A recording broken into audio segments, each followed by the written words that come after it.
Municipal, Monsieur le député de Bonaventure. Merci, Monsieur le Président. Les cégeps des régions sont des institutions de développement incontournables pour les communautés. Pour survivre, certains cégeps doivent attirer une clientèle internationale afin d'être en mesure d'offrir des programmes qui vont bénéficier à l'ensemble de la population de leur territoire. Les nouvelles mesures du PEC démontrent un manque d'intérêt face à la survie de certains cégeps et nous dévoilent d'une manière brutale, comme le premier ministre l'a démontré hier, une volonté de ce gouvernement de participer à la dévitalisation des régions du Québec. Selon la Fédération des cégeps, c'est la moitié des étudiants internationaux qui seront touchés par ces nouvelles mesures, dont une bonne partie sont dans les cégeps des régions. Personne ne peut prévoir ce que seront les besoins du marché du travail dans 10 ans et l'arbitraire de sélection d'aujourd'hui est une attaque à notre capacité à nous adapter aux défis de demain. Est-ce que le gouvernement va reculer sur cette approche simpliste et rétrograde qui met en péril la vitalité des cégeps des régions du Québec et annuler les nouvelles modalités arbitraires du programme Expérience Québec? Monsieur le ministre de l'Éducation. Merci bien, Monsieur le Président.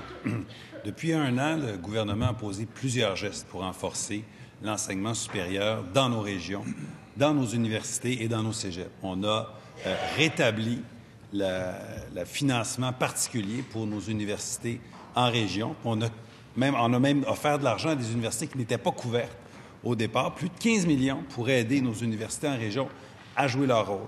On a revu complètement la formule de financement des cégeps. Donc, en plus d'ajouter plus de 70 millions au financement des cégeps, on a revu la formule de financement pour tenir compte des petites cohortes, pour tenir compte de la réalité des cégeps en région, pour tenir compte de la recherche qui se fait aussi dans les cégeps en région comme ailleurs. En plus, on a travaillé sur l'internationalisation de notre réseau universitaire pour les aider à aller faire de la prospection, pour aller chercher des étudiants étrangers. Et c'est la même chose pour nos cégeps. On accompagne la Fédération des cégeps et on les aide. Je trouve ça un peu insultant pour les cégeps de penser que s'il n'y a pas le PEC à la diplomation, leur diplôme ne sera plus reconnu. Les gens qui viennent ici, c'est parce que les cégeps et nos universités offrent des formations de qualité et les gens vont continuer Première complémentaire, on comprend tous que la parole appartient maintenant au leader. S'il vous plaît.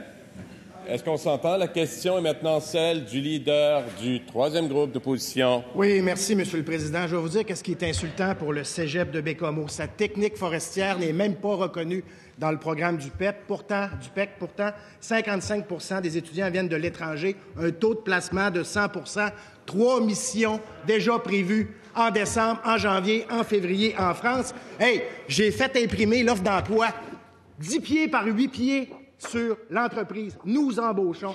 Monsieur le Président, est-ce que le ministre de l'Éducation peut parler au ministre de l'Immigration? Sa réforme, ça nuit à l'économie de la Côte-Nord. Monsieur le ministre de l'Éducation, et je vous demande encore une fois, s'il vous plaît, sur ces questions comme sur toutes les autres, votre attention. Nous avons un travail commun à faire. Je m'adresse à tout le monde. Monsieur le ministre de l'Éducation, la parole est à vous.